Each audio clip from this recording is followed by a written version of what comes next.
So hi guys, welcome back again to my channel. So gaya na nabasa sa title, mag-Shopee haul tayo. So itong Shopee haul na to, mga ano to, hindi ko siya matatawag na accessories kasi hindi naman siya accessories ng cellphone. Ano siya, magagamit siya like mga daily use. So yun. So kaya ko tayo order, ito din kasi yung mga kailangan ko. Kailangan ko siya sa school and at the same time kailangan ko sa pagbablog. Magagamit ko rin siya sa pagdikit-dikit ng mga papel. At the same time, magagamit ko rin sa pagbablog. So ito, bilhin sana kasi siyang bilhin sa isang store. Lalagay ko yung link dyan sa baba. So, nakakapa ko medyo, ano pa siya. Ang pinakauna ko kasi nabili, kumuha kasi ako ng HDMI cord. Ito yung, magamit to halimbawa sa monitor para maisaksak yung laptop, ganun. So yun, so magamit natin to. HDMI cable siya. May ganito na ako dati pero nasira lang. An HDMI port. And yung isa naman, ano itong mga resibo? Ay, mga resibo. Wait lang. Yung mga resibo. Next ko naman na nabili, ito yung pinakamahalaga. Kumuha din ako ng keyboard. Pero itong keyboard na to, pang computer ito. Tignan na lang natin, mali nyo pala sira, di ba? Ano siya to, mini keyboard lang kasi sabi ko gusto ko minimalistic lang. Ayaw ko yung keyboard na malaki kasi hindi naman ako gamer. Kapag kasi gamer, di ba ang keyboard ng mga gamer, yung mga malalaki talagang keyboard, yung may mga ilaw-ilaw. Ako kasi minimalist, sabihin, gagamitin ko lang siya pang school and video editing. Kasi nag-enjoy ako mag-edit-edit ng video, di ba? Vlog na ako ng vlog. Wala namang point to, hindi naman ako kikita dito. So, yun. Ito, minimalist keyboard lang siya. Ayan. Yung parang pang office style, tapos madali siyang pindutin. O, di ba? Madali niyang. Ayan, ganito lang siya. Manipis lang siyang keyboard and hindi siya kumakain ng space sa lamesa. Sobrang liit lang talaga. As in, parang, ito kasi yung more on, ito yung nakita kong ginagamit pang office na style. Hindi siya pang games. Hindi siya, kasi ang liit ng keyboard, hindi siya pwedeng pang games. So, ganito lang siya. May ilaw, wala siyang ilaw.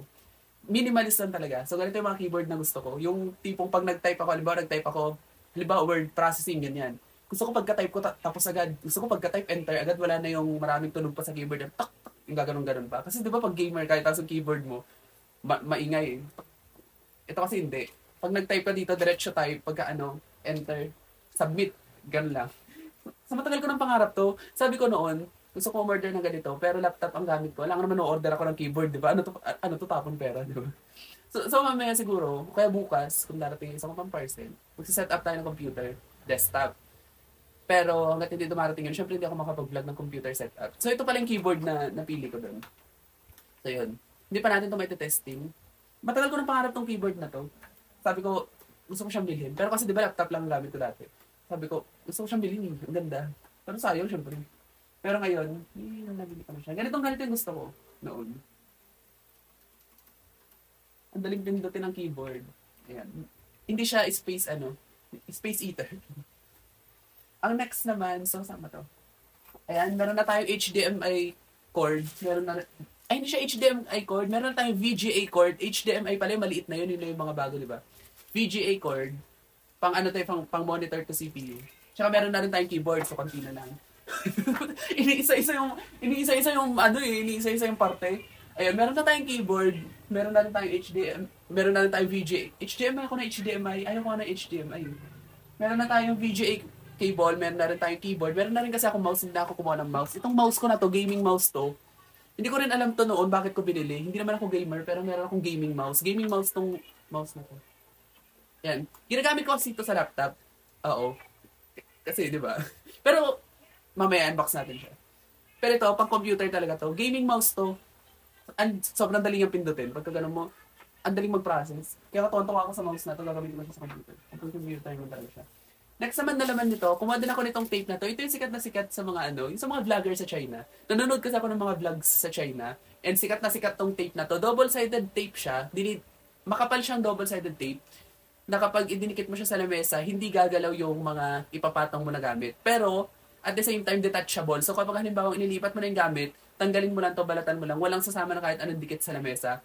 Ang ganda ng tape, di ba? Ididikit mo yung tape na ganyan, lalagyan mo yung gamit. Pag gusto mo na ilipat yung gamit, tatanggalin mo yung gamit, tanggalin mo yung tape, walang bakas sa piece mong pagdidikitan ng tape. Mura lang siya. Matagal ko na rin itong gustong itry. Pero lang naman bibili ako ng hindi ko kailangan, di ba? So, ito siya, tape. Transparent tape siya. Double-sided tape. Tapos next naman, ito naman magagamit ko to sa cellphone ko. Ano to? Pang school na to. Itong ano na to, pang school na siya. OTG adapter siya. Meron ako dati OTG adapter pero free yun sa Samsung. Pero ngayon hindi na ako Samsung ngayon. And hindi ko na rin magagamit yung OTG kasi nga Type-C na yung isa kong cellphone. So ito siya, ganito siya. Ang style nito, OTG siya ng pang Type-C. Isasaksak mo siya sa phone, tulad niyan. Tapos ilalagay mo dito yung USB. Ayan, ganun lang siya. Pang Type-C phone. Yan. First, matagal ko lang gustong kumuha pero ngayon na ako nag-decide kasi nga ngayon lang dumalas yung pag word processing. Yung, kasi di ba kailangan sa school may process, kailangan ng USB, paprint dito, paprint doon. Kaya yun. Ngayon ko lang nasabi na, ay kailangan ko na talaga. So bumili na ako. Ayan, ito siya. OTG adapter siya. Pang USB, pang Type-C. May ganito ako sa iPhone pero hindi ko kasi pagkarating kasi sa print talaga sa labas. Ang ginagamit ko talagang cellphone Huawei. Ayaw kong gamitin ang iPhone sa labas. Ewan ko. Ito siya, OTG adapter siya. Malaking tulong to para sa akin. Ipe-permanent ko to sa bag ko. Pang school. Next naman, na in-order ko. Ito, may ganito na ako dati pero disgrasyang naitapon. Oo.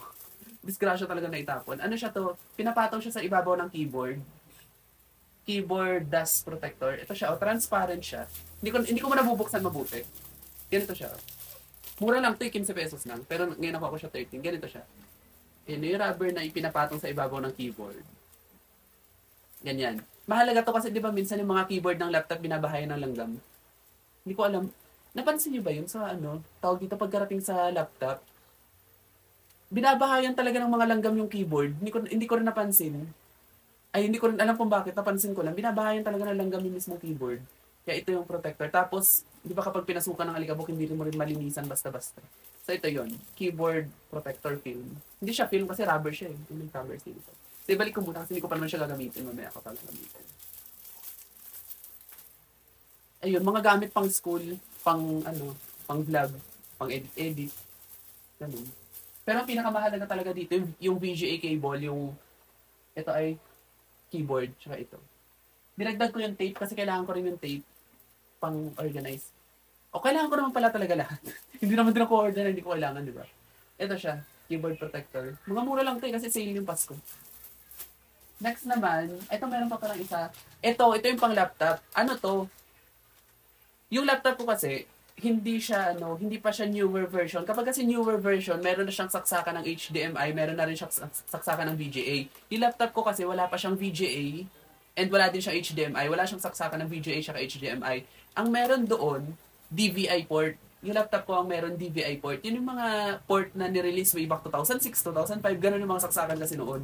So ito, pinakita ko sa online. Adapter siya. Sirain na natin yung plastic kasi tapon natin naman. Ito, DVI port. Ibig sabihin, isasaksak mo siya sa lumang port na meron sa laptop ko. Yung laptop ko kasi hindi yung newer version. Yung laptop ko hindi siya newer version. Yun yung nirelease parang way back 2007 natin yung laptop ko. Yun yung version niya, way back 2007.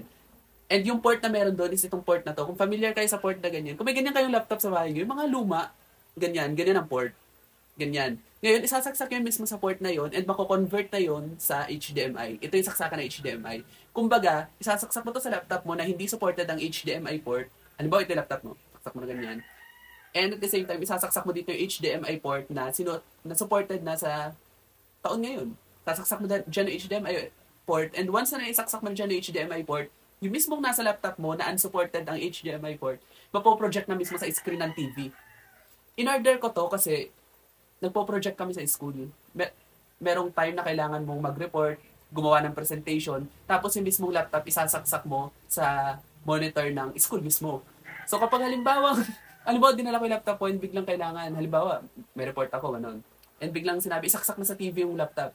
Hindi ko maisasaksak kasi nga yung laptop ko, hindi yung supported ng HDMI. Wala siyang saksakan ng HDMI. Ang meron lang yung DVI port, yung mga luma.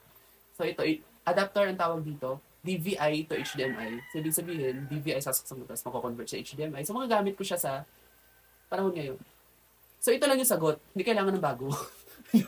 ito lang yung sagot. Itong cord lang na to na maliit. Sasaksak mo lang yan sa laptop tapos parang mas ko ipakita kung paano. Nasa ilalim kasi. So, ito. Siguro, hindi nyo alam yung port na to, pero kapag naghanap kayo, lalagay ko na lang yung link dyan sa baba. Ano siya? DVI port to HDMI port. Meron ding choice,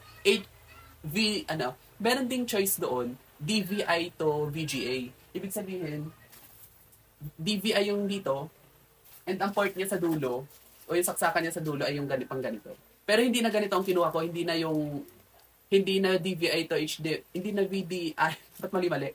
Hindi na VDI to VGA ang pinili ko kasi nga, palaos na ang VGA palaos na ang VGA cable. And yung napansin ko rin sa mga monitor ng school namin, hindi na VGA yung nakasaksak, HDMI port na. So ang pinili ko na lang, DVI to HDMI kasi more soon or over. More soon or over. So yun, sige mag-English tayo. Kapag baka year 2025, 2026, tuluyan nang ma-phase out ang VGA cable and puro HDMI na. So, kaya ito yung pinili ko. DVI to HDMI. Magagamit ko ito ng pangmatagalan. And, ayun. Hindi sagot ang bumili ng bagong laptop. Ang kailangan lang, ito, yung mga port-port na ganito para ma-convert. Yun lang yung mga kartehan na yun. So, yun lang siya. Sila yung video natin ngayon. So, thank you so much for watching this video. Again, hindi na ako maglalagay ng social media accounts ko. Kasi kung interesado naman kayo, kahit sa ang lupalop, di ba, hahanapin. Ako kasi pag interesado ako sa isang vlogger, hindi ko pa na-check yung description. Sinesearch ko agad din sa Google. So, ganun ako. So, yun. Bye.